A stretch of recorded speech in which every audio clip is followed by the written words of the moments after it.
The World Bank and the International Energy Agency both report that roughly 1 billion people worldwide live without access to electricity, and hundreds of millions more live with insufficient or unreliable energy access. Regular, reliable energy access is the primary enabler for reducing poverty, promoting economic growth, and improving health outcomes. The International Energy Agency defines energy access as a measly 250 kilowatt hours per household per year. To maintain our standard of living in the United States, we use an average of 6,000 kilowatt hours per household per year. For reference, 250 kilowatt hours would keep your home refrigerator running for about 6 months. We can see that energy access and energy use tend to be concentrated in population centers of developed nations. Considering the living conditions of those without a reliable energy, we must consider it a moral imperative that we expand energy access globally. While energy consumption in the United States and other developed countries is projected to remain relatively flat over the coming decades, significantly more energy is needed to bring many countries to an equivalent standard of living. Projected increases in energy consumption, primarily driven not by population growth but by expanded access to the world's vulnerable populations, lead to a significant increase in energy needs even over the next 10 years. New countries entering the global energy economy will deploy the cheapest, most expedient energy sources available. If we want to combat global climate change, ensure clean air and clean environments, and support the entry of the entire world population into our 21st century quality of life, we need to shift energy producers that have other qualities we value into the cheap and expedient category. We want our energy to be clean. The World Health Organization attributes 7 million premature deaths each year to outdoor and indoor air pollution. In terms of life cycle carbon intensity, nuclear power is on par with wind energy and more carbon attractive than solar energy. Concerns about used nuclear fuel disposal are real, but are easily surmountable even with existing deployable technology. We want our energy to be safe. While the accidents at Chernobyl, 3 Mile Island, and Fukushima highlight the risks of nuclear power, the World Health Organization has projected excess cancers for those events at less than 1%. Indeed, nuclear power is widely recognized as having the lowest mortality rate per terawatt hour produced, at a fraction of that of hydro and less than half for that of solar. Finally, we want our energy to be reliable. Nuclear power routinely boasts capacity factors greater than 90%. During the recent cold snap in the Pacific Northwest, Bonneville Power Administration relied on the only nuclear facility in the area, despite installed wind capacity of over 5,000 megawatts, because they operate in a reality that the hottest and coldest months tend to have the least wind. As we move to a more energy-intensive economy, many people have recognized the promise of nuclear power as a source of clean, safe, reliable energy. Even the Sierra Club, a longtime anti-nuclear group, has begun to rethink and in some cases soften its stance on nuclear energy.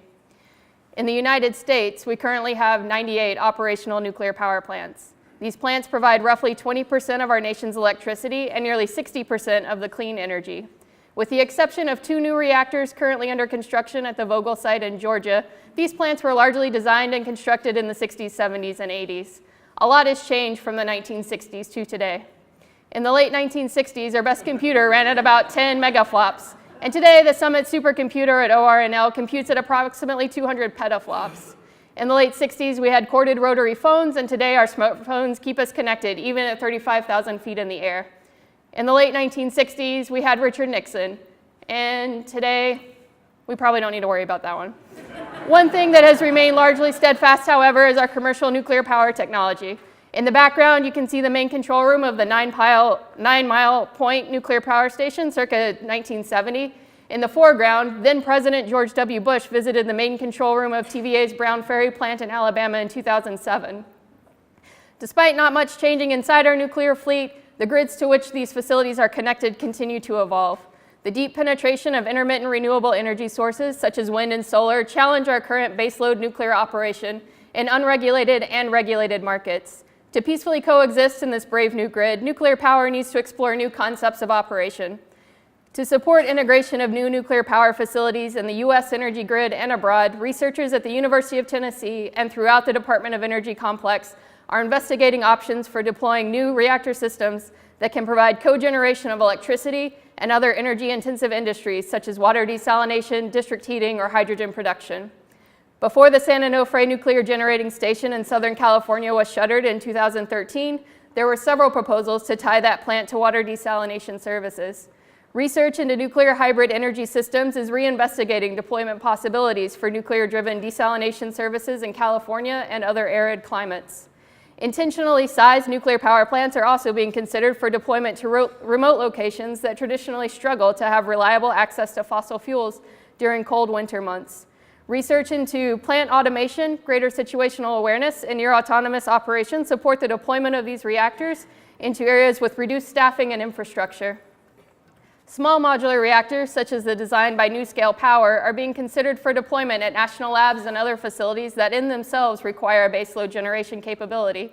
The NuScale plant currently under consideration at Idaho National Lab would combine 12 small modular reactors into one location, fundamentally changing the way that we manage and operate our nuclear power facilities.